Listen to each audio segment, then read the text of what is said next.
Саламатсыздар ма, құрметті білім алушылар. Бүгін біз сіздермен бірге химиялық тепе-теңдік тақырыбын қарастыратын боламыз.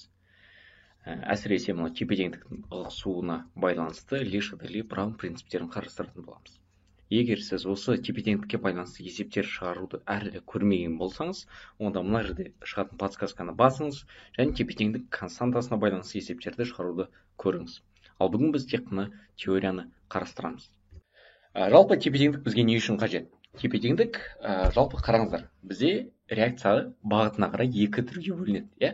Бірінші ол бізде қайтымсыз реакциялар, олар бізде тек қана тура бағытта жүретін реакциялар.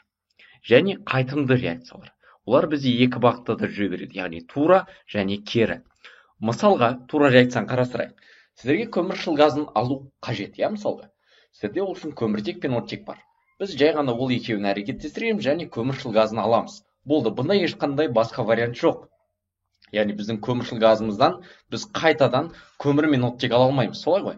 Реакция тек қана бір ғана бағытта өтеді. Ал қайтымды реакцияларда бізде байқағандардай, бізде екі бағытта жүреді. Яғни біз аммиак алғымыз келсе, біз не істейміз? Азот пен сутекті әрине бір-біріне қосамыз. Екеуі бір-бірімен әрекеттеседі де аммиак түзіледі. Бірақ аммиак өз кезегінде қайтадан не істейді?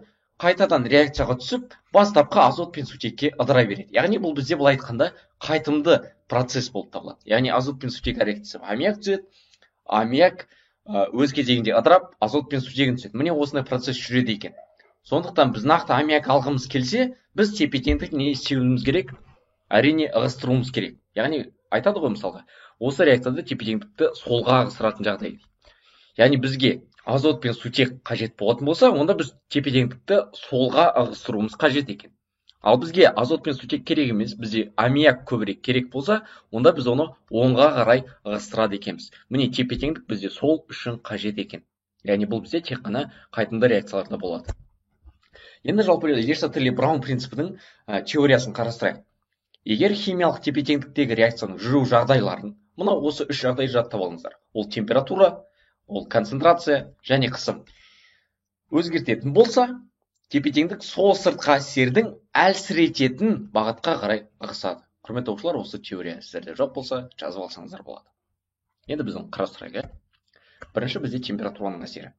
Жалпы жаңағыдай айтқандай, бірден мысалдан бастайық.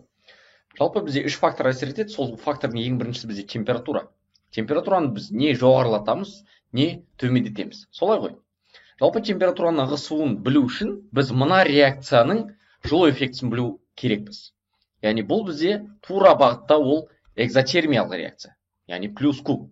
Ал кері бағытта онда сәйкесінше эндотермиялық. Енді осы жүйе бізге қарама-қарсы әсер, яғни әлсірететін әсер жасайды дедік қой. Яғни біз температураны көтеретін болсақ, онда бізде ол түсіргісі келеді. Осы жүйе оны түсіргісі келеді, тепе-теңдікті қайтадан орнату үшін. Яғни біз температураны көтерсек, бізде эндотермиялық жаққа ығысады деген сөз. Яғни тура осы реакцияда біз температураны көтеретін болсақ, онда бізде реагент жаққа, яғни солға қарай ығысады екен. Керісінше, біз температураны түсіретін болсақ, ол көтергісі келеді. Солай ғой, температураны біз түсіріп тастадық, ол керісінше көтергісі келеді. Ал қай жақта бізде температура көп? Әрине оң жақта, қазір оң жақта болып тұр. Сондықтан бұл бізде экзотермиялық жаққа ығысады деп айтады екенбіз. Міне сонда температура міне екі ақ жағдай. Көтереміз немесе түсіреміз. Көтерсек, ол суытады, төмендетсек, ол керісінше былай айтқанда температураны жоғарылатады екен. Міне осы температураның әсерін жазып алсаңыздар болады. Келесі тағы да бір мысал. Мысалға тура осы реакцияда біз температураны төмендетейік. Жалпы біз білеміз, температураны біз төмендететін болсақ, ол бізде температураны көтергісі келеді. Осы жүйе температураны көтергісі келеді. Енді біз мынау оң жаққа қарайық. Оң жақ бізде минус Q болып тұр. Солай ғой? Яғни жылуды сіңіріп жатыр эндотермиялық жақ. Ал біз температураны түсірсек, экзотермиялық жаққа ығысады деді. Ал бұл бізде ол реакцияның сол жағында екен. Демек температураны біз дәл осы реакцияда түсіретін болсақ, онда біз азот пен оттегіні көп аламыз деген сөз. Ал керісінше, біз температураны жоғарылататын болсақ, ол түсіргісі келеді. Қай жақта температура төмен бізде? Тура осы реакцияда ол әрине оң жақта. демек мына жақта минус q, яғни эндотермиялық жаққа ығысады екен. Міне, құрметті оқушылар, температураның әсері осы. Келесі. Концентрацияның әсері. Концентрация тура солай өте оңай. Концентрацияның бізде жалпы 4 жағдайы бар. Бірінші ол мынау R деген реагент болсын. Реагенттің концентрациясын біз көтере аламыз, немесе реагенттің концентрациясын біз төмендете аламыз. Міне екі вариант бар бізде. Бұны жай ғана стрелкамен көрсетейін. Қараңдар. Реагент деген, мысалға азот пен сутек, енді кез келген біз көбейтетін болсақ, бізде өнім салыстырмалы түрде аз болып қалады. Солай ғой? Енді демек реагент көтерілсе бізде өнім азаяды. Демек тепе теңдікті орнату үшін бұл бізде өнім жаққа қарай ығыстырады. Өнім деп қояйық. Ал реагентті біз керісінше төмендететін болсақ, реагентіміз аз болып қалады. Сондықтан бұл реагент жағының өзіне ауысады екен. Келесі екінші вариант ол бізде әрине өнім. Өнімнің концентрациясын біз тура солай не жоғарылатамыз, не өнімнің концентрациясын төмендетеміз. Екі вариант бар.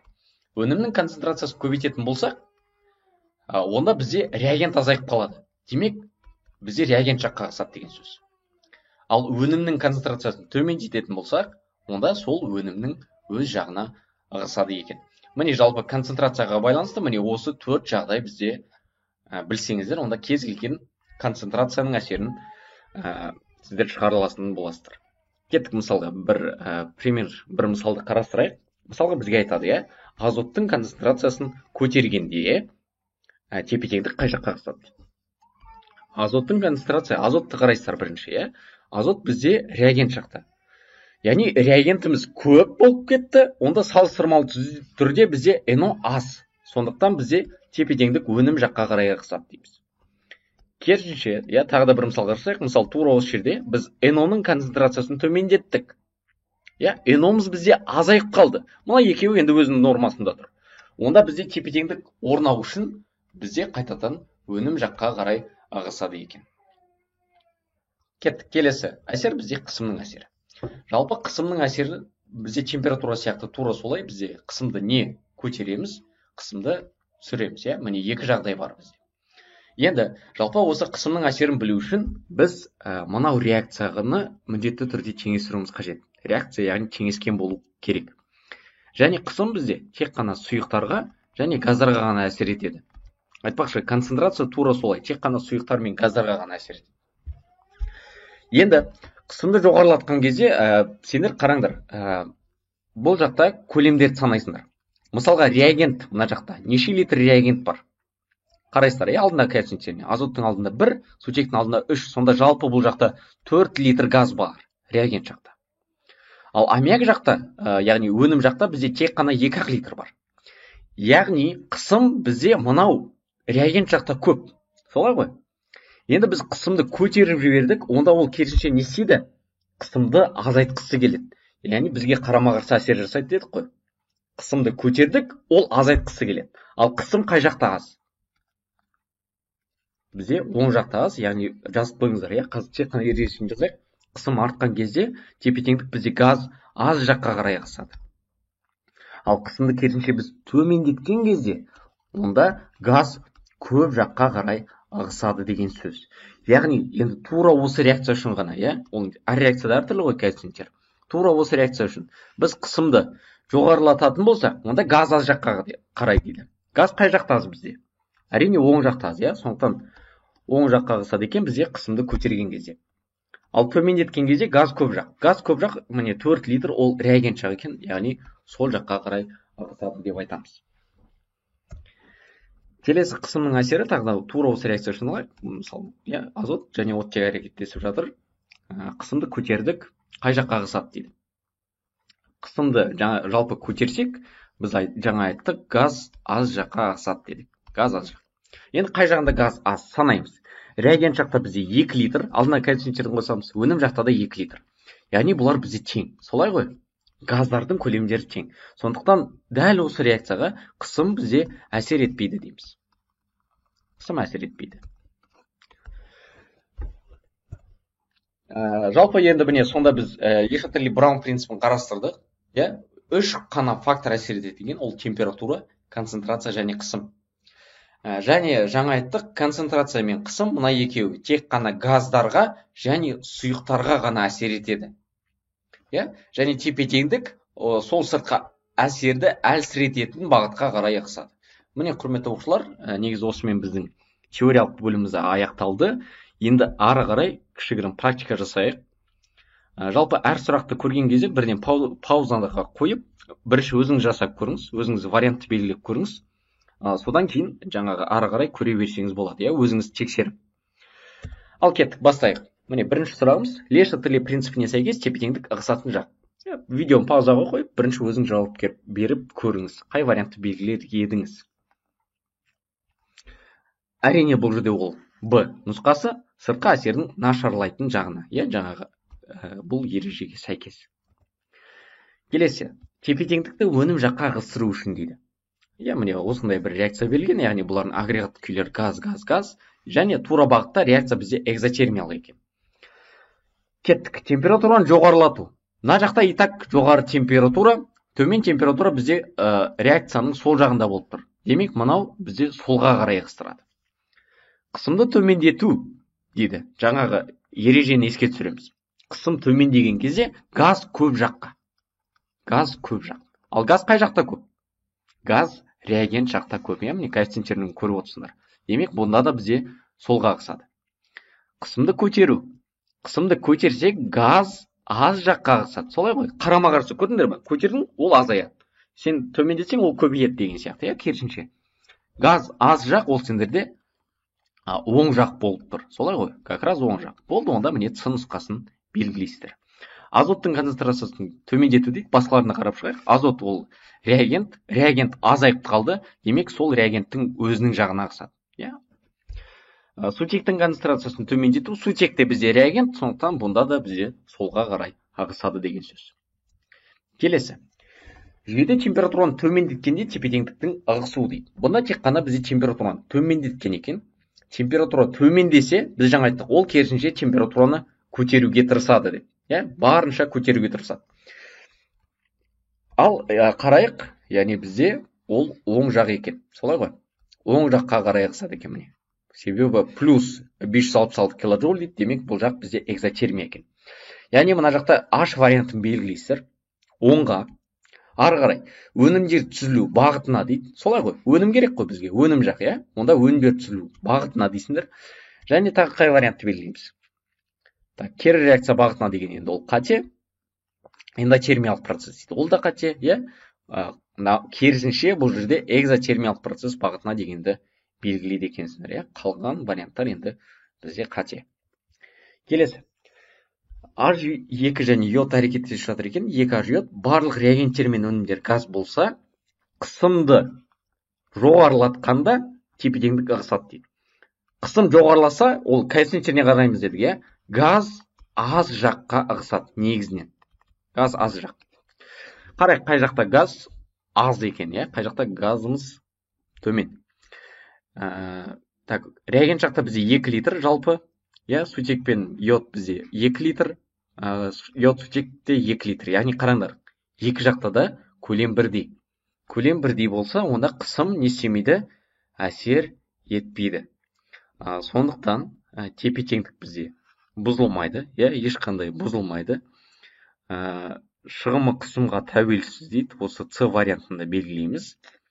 Және болды, болды, міне осы екі жауапты белгілейді екенбіз. Тепе теңдік бізде ешқайда ығыспайды, және бұл реакция қысымға тәуелсіз. Келесі. Гетерогенді химиялық реакцияның тепе теңдігі берілген, көміртегі эквивалент оксидті түзілу жағына ығыстыру үшін дейді. Бізге не істеу қажет? Жалпы мынау дельта H-ты көріп тұрсыңдар, ол бізде ішкі энергия негізінен. Кәне мен тура осы реакцияны жазайын. CO2 плюс көміртек бізде қатты екен. Қайтынды реакция және 2 CO бізде газ, солай ғой. Енді мынау дельта H-ты көрсеңдер, бұл бізде ішкі энергия. Таңбасына байқап қарасаңдар, бұл бізде плюс 159 килоджоуль. Демек, бұл бізде эндотермиялық реакция деген сөз. Жалпы мынадай бір ереже бар, кішігірім. Оны жаза салайық. Плюс Q ол минус дельта H-қа тең. Ал минус Q ол плюс дельта H. Бұл не деген сөз? Егер реакция жылу реакция жылуды сіңіріп жатса, оның ішкі энергиясы өседі. Жылуды сіңірсе, ішкі энергия өседі. Ал жылуды берсе, керісінше, ішкі энергия азаяды. Міне осы нәрсе да. Енді қараңдар, бізде СО жаққа қарай, көміртегі эквивалент оксиді түзілу жағына ығыстыру қажет дейді. Енді біз бірден мынау минус Q дегенді көріп тұрмыз, жаңағы. Демек бізге не істеу керек? Температураны көтеру керек. Сол кезде ол керісінше бізде төмендетеді. Демек, болды бұл жерде бұл жауабын белгілейсіздер. Міне жалпы осымен бүгінгі біздің тепе-теңдік сабағымыз, құрметті оқушылар, аяқталды. Жалпы назарларыңызға көп рахмет. Сіздерге пайдалы болды деген үміттемін. Егер видео сіздерге пайдалы болса, онда міндетті түрде комментарий қалдырып кетіңіздер, және Құдай қаласа алдағы уақытта жаңа видеолар шығатын болады. Назарларыңызға көп рахмет. Аман сау болыңыздар.